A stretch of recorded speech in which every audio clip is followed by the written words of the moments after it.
ನಮಸ್ಕಾರ. ನಾನು ಸಿಗ್ಲಿ ಬಶ್ಯಾ, ಗದಗ ಜಿಲ್ಲಾ ಲಕ್ಷ್ಮೇಶ್ವರ ತಾಲೂಕು ಶಿಕ್ಷಣ ಗ್ರಾಮದ ಸಿಗ್ಲಿ ಬಶ್ಯಾ. ನಾನು ಇವತ್ತು ಗೋ ಹತ್ಯೆ ನಿಷೇಧ ಮಾಡಬೇಕು ಅಂತ ಹೇಳಿ ಹೋರಾಟ ಮಾಡ್ತಕ್ಕಂಥ ಗೋ ರಕ್ಷಕರ ಹೋರಾಟಗಾರರಲ್ಲಿ ಸಿಗ್ಲಿ ಬಶ್ಯನ ಮನವಿ ಏನಪ್ಪ ಅಂದರೆ, ಇವತ್ತು ನಿಜವಾಗಿ ಗೋ ಹತ್ಯೆ ನಿಷೇಧ ಮಾಡಬೇಕು ಅನ್ನೋದು ಗೋ ರಕ್ಷಕರ ಮನಸ್ಸಿನಲ್ಲಿ ಇದ್ದಿದ್ದರೆ ಅವ್ರಿಗೆ ನನ್ನ ಸಲಹೆ ಅವಶ್ಯಕತೆ ಇದೆ. ಅದನ್ನು ನೀವು ಅರ್ಥ ಮಾಡ್ಕೋಬೇಕು. ನಾವೆಲ್ಲ ರಿಟೈರ್ಡ್ ಜಡ್ಜ್ ಹತ್ರ ಹೋಗಿ ನ್ಯಾಯ ಕೇಳಿದ್ರೆ ನ್ಯಾಯ ಸಿಗೋದಿಲ್ಲ, ಸಲಹೆ ಸಿಗ್ಬೋದು, ನ್ಯಾಯ ಸಿಗೋದಿಲ್ಲ. ಅದೇ ಪ್ರಜೆಗಳು ಮುಂದೆ ಹೋದರೆ ಸತ್ಯ ಅಂತ ಒಪ್ಕೋತಾರೆ, ಇಲ್ಲ ಅದು ಸರಿ ಇಲ್ಲ ಅಂತ ಹೇಳ್ತಾರೆ. ಆದರೆ ನೀವು ಜನರಿಗೆ ಏನು ಬೋಧನೆ ಮಾಡ್ತಾ ಇದ್ರಿಲ್ಲ, ನಾವು ಗೋರಕ್ಷಕರು, ಗೋಗಳನ್ನು ಯಾರೇ ಕಡಿದು ತಿಂದರೆ ಅವ್ರಿಗೆ ಗೋಗಳನ್ನ ರಕ್ಷಣೆ ಮಾಡೋರು ನಾವು, ಅವ್ರನ್ನ ಹಲ್ಲೆ ಮಾಡಿ ಆದರೂ ರಕ್ಷಣೆ ಮಾಡೋರು ನಾವು, ಅವ್ರನ್ನ ಅರೆಸ್ಟ್ ಮಾಡಿ ಜೈಲಿಗೆ ಹಾಕೋರು ನಾವು. ಈ ಒಂದು ಹೋರಾಟ ಏನೈತಲ್ಲ, ಇದನ್ನು ನಾನು ಮೆಚ್ತೇನೆ. ಬಟ್ ನೀವು ಹೋರಾಟ ಯಾರ ವಿರುದ್ಧ ಮಾಡಬೇಕು? ಏನು ಗೋನ ಕಡಿತಾನಲ್ಲ ಅವನು ವಿರುದ್ಧ ಅಲ್ಲ, ಗೋನ ತಿಂತಾನಲ್ಲ ಅವನು ವಿರುದ್ಧ ಅಲ್ಲ, ಆ ಗೋನ ಮಾರಾಟ ಮಾಡ್ತಾನೆ ನೋಡು, ಗೋನ ಮಾರಾಟ ಮಾಡ್ತಾನಲ್ಲ ಅವನ ವಿರುದ್ಧ ಹೋರಾಟ ಮಾಡು. ಲೆಕ್ಕ ಇಟ್ಕೋ, ಜನಸಂಖ್ಯೆನೇ ಹೆಂಗೆ ಲೆಕ್ಕ ಇಟ್ಕೊಂಡಿಲ್ಲ, ಗೋಗಳ ಲೆಕ್ಕ ಇಟ್ಕೋ. ಒಬ್ಬ ರೈತನ ಮೇಲೆ ನೀವು ಒಂದು ಸಲ ಪ್ರಶ್ನೆ ಮಾಡಿದ್ದೀರಾ? ಜನ್ಮ ಕೊಟ್ಟ ತಾಯಿ 2 ಮರಿ ಹಾಲು ಕೊಟ್ಟಾಳಂತ 6 ಅಡಿ 3 ಅಡಿ ರುದ್ರಭೂಮಿ ಕಟ್ಟಿ ನಾವು ಧರ್ಮ ಪಾಲಿಸ್ತೀನಿ ಅನ್ನಂತ ಈ ಗೋರಕ್ಷಕ ಧರ್ಮಾಂಧರಿಗೆ ಈ ಸಿಗ್ಲಿ ಬಶ್ಯಾ ಕೇಳೋದು ಇಷ್ಟೇ. ನೀವು ಕಡೆಯವನಿಗೆ ಅವನ ಮೇಲೆ ಹಲ್ಲೆ ಮಾಡೋದು, ಕೊಲೆ ಮಾಡೋದು ನಿಲ್ಲಬೇಕು. ಆಮೇಲೆಗೆ ಏನೋ ಮಾರಾಟ ಮಾಡ್ತಾನಲ್ಲ ಅವನ ಮೇಲೆ ಅದನ್ನು ಅದನ್ನು ನಿಲ್ಲಿಸ್ಬೇಕಂದ್ರೆ ನೀವೆಲ್ಲ ಎಲ್ಲಿ ಹೋರಾಟ ಮಾಡಬೇಕು? ರೈತರ ವಿರುದ್ಧ ಹೋರಾಟ ಮಾಡಬೇಕು. ಯಾಕಪ್ಪ ರೈತರ, ನಿಮಗೆ ಮನೆಯಲ್ಲಿ ಒಂದು ನಾಯಿ, ಒಂದು ಬಸವಣ್ಣ ಇದ್ದರೆ ನಿಮಗೆ ರಕ್ಷಣೆ ಐತಿ ಅಂತಂದು ಆ ಧೈರ್ಯದಿಂದ ನೀವು ಬದುಕ್ತಾ ಬಂದಿದ್ದೀರಿ. ಯಾಕಂದರೆ ಮಗು ಇದ್ದಾಗ ಕರು ಆಗಿ ವಯಸ್ಸಿಗೆ ಬಂದಾಗ ಕಳ್ಳಾಗಿ ವಯಸ್ಸು ಮೇಲೆ ಬಸವಣ್ಣ ಆಗಿ ಇವತ್ತು ಎತ್ತಾಗಿದ್ದೀನಿ ಅಂದರೆ ಆ ಎತ್ತನ್ನ ಬಿದ್ದವ್ರನ್ನ ಎತ್ತಿಡಕ್ಕೆ ಎತ್ತಾಗೈತಿ ಅಂದರೆ ಅದು ಒಂದು ಮನೆ ಮಗ ಇದ್ದಂಗೆ, ನಾಯಿನೂ ಒಂದು ಮನೆ ಮಗ ಇದ್ದಂಗೆ. ಮಕ್ಕಳು ಕಾಯ್ದೆ ಇದ್ರೂ ಇವು 2 ಕಾಯ್ತವು, ಎತ್ತಿಡಿತವು. ಇಂಥವನ್ನ ಇವತ್ತು ರೈತ ಅರಿವು ಗೊತ್ತಿದ್ರು ಅದನ್ನು ವ್ಯಾಲ್ಯೂಯೇಷನ್ ಮಾಡಿದ್ದೆ ಸರ್ಕಾರ ಮಾಡುತ್ತೋ ಅಥವಾ ನಾವು ಮಾಡಿಕೊಂಡಿವೋ ಗೊತ್ತಿಲ್ಲ. ಗೋಗಳಿಗೆ ಈಗ ನಾಯಿಗೆ ಒಂದು ವ್ಯಾಲ್ಯೂಯೇಷನ್ ಕಟ್ಟಿರಿ, ಪ್ರತಿಯೊಂದು ಪ್ರಾಣಿಗೆ ವ್ಯಾಲ್ಯೂಯೇಷನ್ ಕಟ್ಟಿ ಇವತ್ತು ಮನುಷ್ಯನಿಗೆ ವ್ಯಾಲ್ಯೂಯೇಷನ್ ಇಲ್ದಂಗೆ ಮಾಡಿದ್ದೀನಿ. ಇವತ್ತು ಮನುಷ್ಯನಿಗೆ ವ್ಯಾಲ್ಯೂಯೇಷನ್ ಇಲ್ದಂಗೆ ಮಾಡಿದ್ದೀರಿ. ಆ ಲೆಕ್ಕದಲ್ಲಿ ಮೊದಲು ಹೋರಾಟ ಮಾಡಬೇಕಾಗಿದ್ದೇನಪ್ಪ ಅಂದರೆ, ಗೋರಕ್ಷಣೆ ಮಾಡಬೇಕಾಗಿದ್ದು ಏನಪ್ಪ ಅಂತಂದರೆ, ಪ್ರತಿಯೊಬ್ಬ ರೈತರಿಗೆ ಗೋಗಳನ್ನು ಒಂದು ಹಸುನ ಕೊಡಿ, ಅವ್ರ ಮನೆಯಾಗ ಕಟ್ಕೊತಾರೆ. ಅದರಲ್ಲಿ ಇಳಿದಿದ್ದ ಕರು ಹಾಕ್ತೈತಲ್ಲ, ಅದರಿಂದ ಆ ಮನೆ ಎದ್ದೇಳ್ತೈತೆ ಅನ್ನೋ ಗೋತಾಯಿದ ಒಂದು ಆಶೀರ್ವಾದ. ಆದ್ರೆ 4 ಮನೆ ಹಾಲು ಕೊಡ್ತಾಳೆ, ಜಗತ್ತಿಗೆ ಹಾಲು ಕೊಡ್ತಾಳೆ ಗೋತಾಯಿ. ಅದನ್ನೆಲ್ಲ ಅರಿವು ಇಟ್ಕೊಂಡಿರಿ. ಅದರಿಂದನೇ ಅನ್ನ ತಿಂತೀರಿ, ಅದರಿಂದನೇ ದೇವ್ರಂತ ತಿಳ್ಕೊತೀರಿ. ಕಲ್ಲು ದೇವ್ರಿಗೆ ನಾವು ಇತಿಹಾಸ ಕೊಡ್ತೀವಿ ಅಂತೀರಿ. ಜೀವಂತ ಇದ್ದ ದೇವರು ಬಸವಣ್ಣನಿಗೆ ಯಾಕೆ ನೀವು ಇತಿಹಾಸ ಕೊಡಲ್ಲ ಅಂತೀರಿ? ಗೋ ನಿಷೇಧ ಆಗಬೇಕಾದ್ರೆ ಮೊದಲು ಕೇಂದ್ರ ನೆಟ್ಟಾಗಿರಬೇಕು. ಇವತ್ತು ಗೋನ ಇಸ್ಲಾಮ್ದವ್ರು ಅಷ್ಟೇ ತಿಂತಾರೆ. ಸತ್ಯ ಒಪ್ಕೋಬೇಕಾ ನಾವು? ಪ್ರತಿಯೊಂದು ವಿಚಾರ ಮಾಡಿರಿ. ದನ ತಿನ್ನೋರದಾರ, ಹಂದಿ ತಿನ್ನೋರದಾರ, ಸತ್ತು ಹಣ ತಿನ್ನೋರದಾರ, ಬಸವಣ್ಣವ್ರು ಹಾಕಿದಂಥ ಬಾಳೆ ಎಲೆಗೆ ಅನ್ನ ತಿನ್ನೋರದಾರ. ತಿನ್ನೋ ದೇವ್ರಿಗೆ ತಿನ್ನಿಸ್ರಿ, ತಿನ್ನಲಿಲ್ಲ ದೇವ್ರಿಗೆ ತಿನ್ನಿಸ್ಬೇಡ್ರಿ. ತಿನ್ನೋ ದೇವ್ರಲ್ಲಿ ಹೋಗಿ ಅಲ್ಲಿ ನೀವು ಮಡಿಯಾಗಿ ಇತಿಹಾಸ ಕೊಡ್ರಿ, ತಿನ್ನಲಿಲ್ಲ ದೇವ್ರಿಗೆ ಹೋಗಿ ಮಡಿಯಾಗಿ ಇತಿಹಾಸ ಕೊಡ್ರಿ. ಅದನ್ನು ನನ್ನ ಬೋಧನೆ. ಅದು ಬಿಟ್ಟು ಇವತ್ತು ಗೋ ಹತ್ಯೆ ನಿಷೇಧ ಅದಕ್ಕೋಸ್ಕರ ಇವತ್ತು ಗೋಶಾಪ ತಟ್ಟಿದ್ದು ಏನೋ ತಿಂದವ್ರಿಗೆಲ್ಲ, ಕಡೆಯವನಿಗೆಲ್ಲ, ರೈತನಿಗೆ. ಅದನ್ನು ಅರ್ಥ ಮಾಡ್ಕೊಳ್ಬೇಕು. ನಾನು ಒಬ್ಬ ರೈತನ ಮಗ ಆಗಿ ಹೇಳ್ತೀನಿ.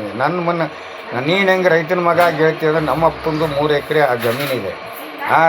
ನಮ್ಮಪ್ಪ ಬಸವಣ್ಣನ ಒಂದು ಕೊಡಿಸೋದು ತಗೊಳ್ಳೋದ್ರಲ್ಲಿ ವ್ಯಾಪಾರ ಮಾಡಿ ಅದರಲ್ಲಿ 23 ಮಕ್ಕಳಿಗೆ ಅನ್ನ ಹಾಕಿದಂಥ ಬಸವಣ್ಣನ ದುಡಿಮೆಯಲ್ಲಿ ಅನ್ನ ಹಾಕಿದಂಥ ನಮ್ಮಪ್ಪ. ಅವನು ಅರ್ಧ ಧರ್ಮನೂ ಮಾಡ್ಯಾನ, ಅರ್ಧ ಕರ್ಮನೂ ಮಾಡ್ಯಾನ ಅಂತ ನಮ್ಮಪ್ಪಗೆ ಹೇಳ್ದವ ನಾನು. ಯಾಕೆ ಅರ್ಧ ಕಟಗರಿ ಕೊಡ್ತಿಲ್ಲ, ಅದು ಕರ್ಮ. ಅದು ಇದು ಧರ್ಮ ಐತೆಲ್ಲ ರೈತರಿಗೆ ಕೊಡಿಸ್ತಿಲ್ಲ, ಅದು ಧರ್ಮ. ಆದರೆ ನೀನು ರೈತ ಅದನ್ನು ಮಾರೋದು ಸರಿಯಲ್ಲ ಅನ್ನೋದು ನನ್ನ ವಾದ. ಯಾಕಂದ್ರೆ ಅವಾಗೆಲ್ಲ ಇವತ್ತು ಒಂದು ಬಸವಣ್ಣನ ಹೊಲಕ್ಕೆ ಒಂದು ದಿನಕ್ಕೆ ಭೂಮಿಯಲ್ಲಿ ಉಳ್ಬೇಕಂದ್ರೆ ಅವ್ನ ಕಡೆ ದುಡಿಸ್ಬೇಕಾದ್ರೆ 2-3 ಸಾವಿರ ರೂಪಾಯಿ ದುಡ್ಡು ಕೇಳ್ತಾರೆ. 2-3 ಸಾವಿರ ರೂಪಾಯಿ ದುಡ್ಡು ಕೇಳ್ತಾರೆ. ಇಂಥ ಒಂದು ವ್ಯವಸ್ಥೆ ಬೇಕಾ ನಮಗೆ?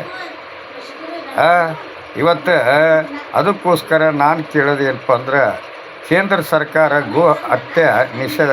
ಇವತ್ತು ಕೆಟ್ಟ ಮೃಗಗಳನ್ನ ಪ್ರಾಣಿ ಸಂಗ್ರಹಾಲಯದಲ್ಲಿ ಹಾಕ್ತಿರಲ್ಲ, ಸರ್ಕಾರನ ಏನು ಮಾಡ್ತೈತಿ, ಗೋನ ಹತ್ಯೆ ಮಾಡಿ ಅದ್ರ ಮಾಂಸನ ಆ ಮೃಗಗಳಿಗೆ ಹಾಕ್ತೈತಿ ಪ್ರಾಣಿ ಸಂಗ್ರಹಾಲಯ. ಇವರೇ ಟೆಂಡರ್ ಹಿಡಿತಾರೆ.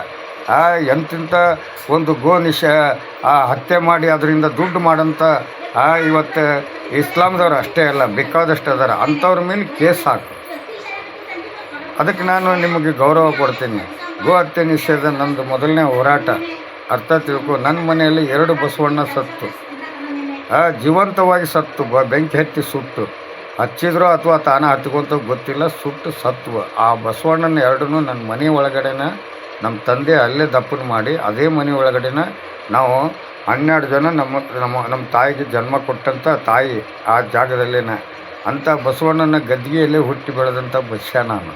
ಅದಕ್ಕೋಸ್ಕರ ಬಸವಣ್ಣನ ಮೇಲೆ ನಂಬಿಕೆ ನಿಮಗೆ ಇತ್ತು ಅಂದರೆ ಮೊದಲು ರೈತ ಅದನ್ನು ಮಾರೋದನ್ನು ನಿಲ್ಲಿಸ್ಬೇಕು. ಯಾಕಂದರೆ ಜನ್ಮ ಕೊಟ್ಟು ತಂದೆ ತಾಯಿ ಹೆಂಗೆ ರುದ್ರಭೂಮಿ ಮಾಡಿರಲ್ಲ, ಹಂಗೆ ಪ್ರತಿಯೊಂದು ಗ್ರಾಮದಾಗ ಅದಕ್ಕೊಂದು ರುದ್ರಭೂಮಿ ಮಾಡಿದ್ರೆ ಗೋ ಹತ್ಯೆ ನಿಲ್ತೈತಿ.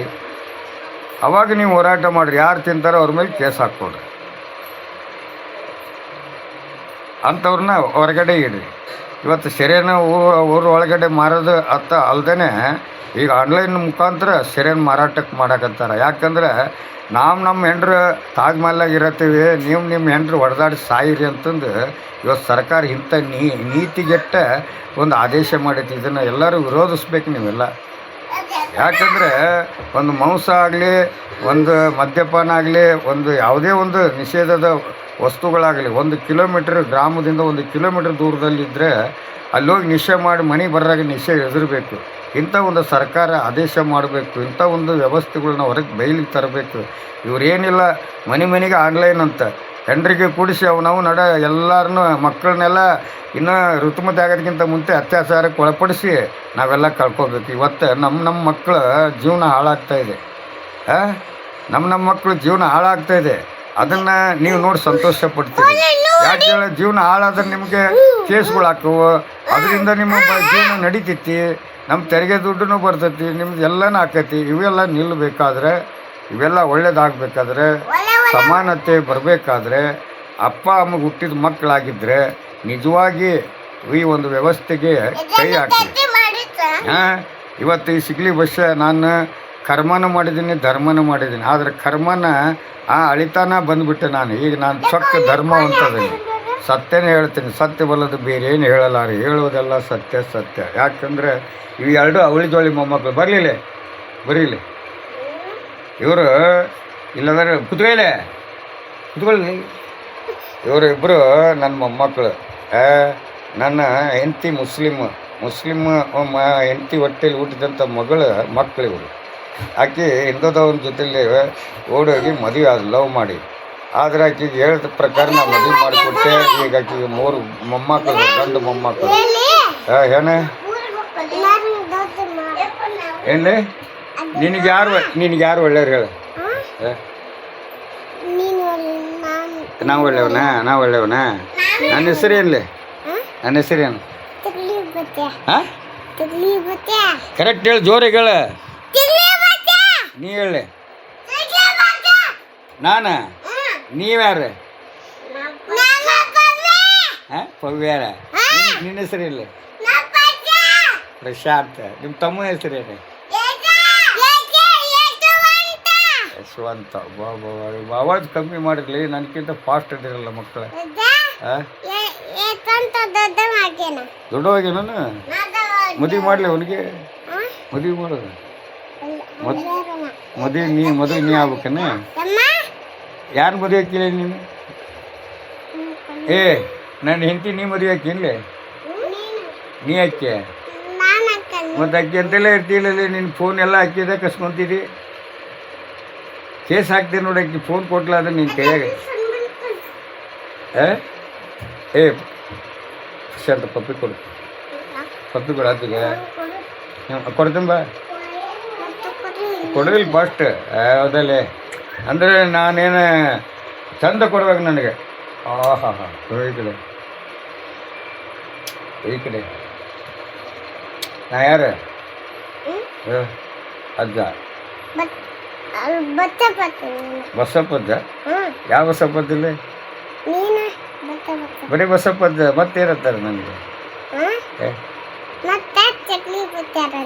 ಸಿಗ್ಲಿ ಸಿಗ್ಲಿ ಬಸ್ಸ ಅಂತಾರೆ ಅನ್ನೋ ಜೋರು ಸಿಗಣ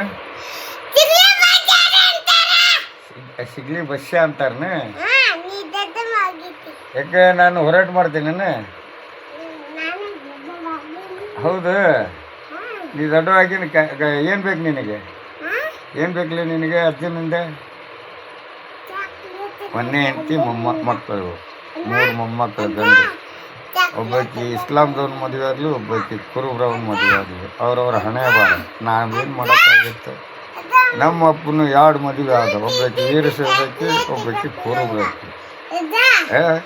ಕುರುಬ್ರಕ್ಕಿ ನಾನು ಸಾಬ್ರಕ್ಕಿನ ಮದುವೆ ಆದೆ ಮುಸ್ಲಿಮ್ಸ್ ಏನೈತಿ ಜೀವನದಲ್ಲಿ ನಾವು ಬದುಕ್ತಾ ಇಲ್ವಾ ನೆಮ್ಮದಿಯಾಗಿಲ್ವಾ ದೇವ್ರು ಎಲ್ಲ ದೇವ್ರನ್ನ ಗೌರವಿಸ್ತಾ ಇಲ್ವಾ ಪ್ರೀತಿಸ್ತಾ ಇಲ್ವಾ ನಮ್ಮ ಮಕ್ಕಳಿಗೆ ಧಕ್ಕೆ ಕೊಡೋಕೆ ನೀ ಯಾವ ನನ್ನ ಮಕ್ಕಳು ಯಾರು ನೀವು ಇದು ನನ್ನ ಪ್ರಶ್ನೆ ಕೇಳೋ ಹಕ್ಕು ವಾಕ್ ಸ್ವಾತಂತ್ರ್ಯ ಹಂಗೆ ಸಂವಿಧಾನ ಬರೆದಂಥ ಬಾಬಾ ಸಾಹೇಬ್ ಅಂಬೇಡ್ಕರ್ ಅವರು ಒಂದು ಧರ್ಮದಿಂದ ಇನ್ನೊಂದು ಧರ್ಮಕ್ಕೆ ಹೋಗ್ಯಾರಂದ್ರೆ ಅದು ಸಾರ್ವಜನಿಕರಿಗೆ ಅಪರಾಧ ಅನ್ನೋದಾದರೆ ನಂದು ಅಪರಾಧ ಅಂತ ತಿಳ್ಕೊಬೇಕು ಇಲ್ಲ ಅಂದರೆ ಮುಕ್ಕುಳಿ ಮುಚ್ಕೊಂಡು ಇರಬೇಕು ಸಿಗ್ಲಿ ಬಸ್ಸ ನಾವು